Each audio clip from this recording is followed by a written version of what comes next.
आपण करणार आहोत पोहे. पोहे धुवून 2 पाण्याने व्यवस्थित भिजू द्यायचे. तोपर्यंत कांदा टोमॅटो चिरायचा. कढई ठेवून कढईत तेल टाकायचं.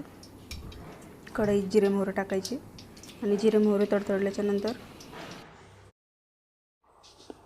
जिरे मोहरी टाकून घ्यायची आणि ते तडतडून बंद झाल्याच्या नंतर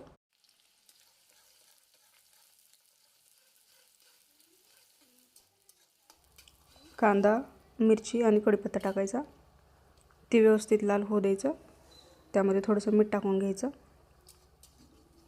म्हणजे कांदा लवकर भाजतो आणि मिरचीला पण चव येते. त्यानंतर थोडे शेंगदाणे, हळद टाकून घ्यायची. व्यवस्थित हलवायचं. कोथिंबीर टाकायची.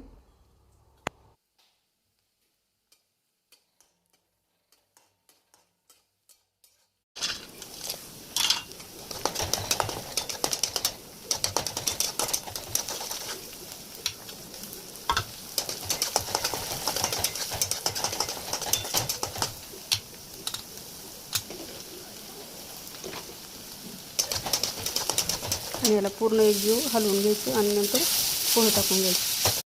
मीठ वगैरे टाकून व्यवस्थित हलवून घ्यायचे. आजचा व्हिडिओ कसा वाटला प्लीज कमेंटमध्ये सांगा आणि सबस्क्राईब करा.